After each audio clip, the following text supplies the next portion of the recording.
Bonjour, Hervé Leroy-Barré, je suis ravi de vous retrouver pour cette vidéo où nous allons tenter de résumer 50 ans d'histoire des prix de l'immobilier en 5 minutes chrono, c'est promis.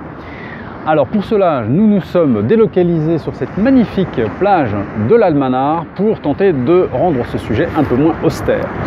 Nous allons commenter cette courbe que je vous montre rapidement mais que vous pourrez retrouver en détail sur notre site, notre blog estimation-hier.com et qui est donc issu d'un site qui s'appelle CGEDD, émanant de plusieurs ministères et qui donc fait des statistiques très précises sur l'évolution des prix de l'immobilier en France. Je le referme avant que ça s'envole et je vous en commente les principales périodes. Alors, première période très longue, ça commence donc en 1965.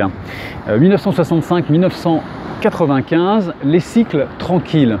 C'est une période de prix stable avec des variations de plus ou moins 10% sur des cycles d'environ une dizaine d'années.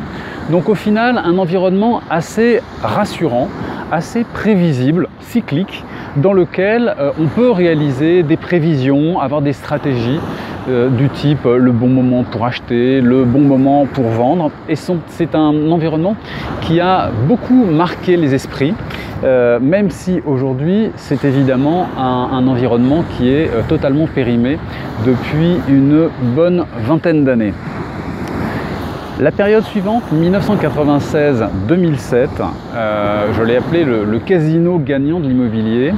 C'est une période historique remarquable où on a une envolée des prix sans précédent, 80-90% et plus.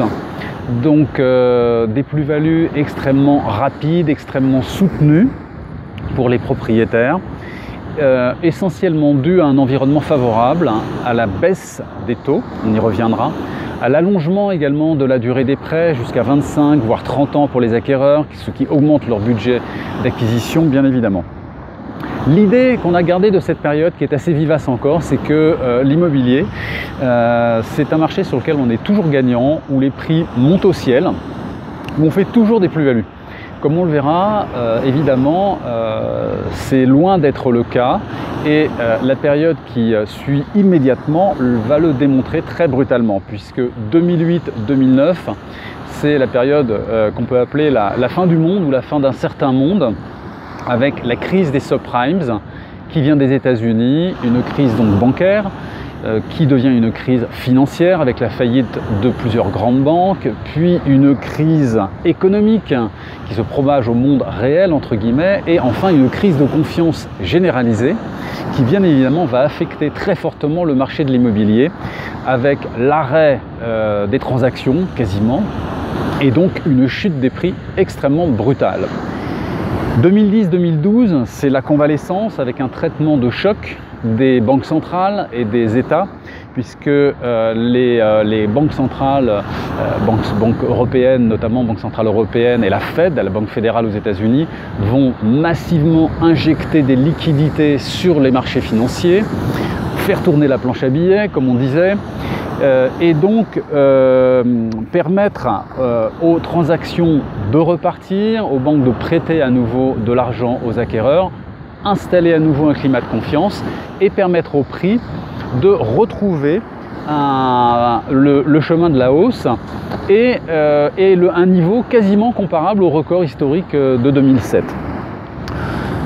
Ensuite, on a une période 2012-2015 qui marque le pas avec une certaine érosion très relative des prix, mais une baisse tout de même de 2-3% par an en fonction des différents marchés. Et puis, depuis 2015, eh bien, on note une relative stabilité des prix, à l'exception notable de Paris et de la région parisienne, où les prix sont repartis à la hausse. En province, ils sont, on peut dire, globalement stables et stabilisés à un niveau historiquement élevé, naturellement. Alors, en conclusion, que peut-on dire? Eh bien, et surtout, peut-on faire des prévisions? Que peut-on dire pour l'avenir? Alors, je l'aimerais, de même que j'aimerais prévoir la météo à l'Almanar sur les 5 ans qui viennent. Malheureusement, c'est très difficile au-delà de 48 à 72 heures. En réalité, on ne peut plus faire aujourd'hui de prévisions sur le marché immobilier qui dépend de beaucoup trop de facteurs macroéconomiques, de facteurs politiques. Et on vit dans un monde relativement instable, chacun le sait bien. Ce qu'on peut en dire, c'est que le niveau actuel des prix reste très élevé, plus de 50% au-dessus de la moyenne historique, donc sur les 50 dernières années. Et peut-être, pour conclure, un point de vigilance, évidemment, c'est celui qu'on a évoqué tout à l'heure, les taux d'intérêt qui sont historiquement très bas, à 0%. Les banques centrales prêtent toujours gratuitement de l'argent aux banques qui nous prêtent ensuite de l'argent pour acheter. Et cela ne durera probablement pas éternellement. Le jour où les taux reprendront le chemin de la hausse, alors le marché marquera à nouveau le pas. Et ce sera peut-être le début d'une nouvelle baisse des prix sur le marché. Merci de votre attention. 50 ans d'histoire de l'immobilier. En 6 minutes, j'ai dépassé un tout petit peu. Je vous en demande pardon. Merci encore de votre attention. Et à très bientôt sur le blog estimation-hier.com.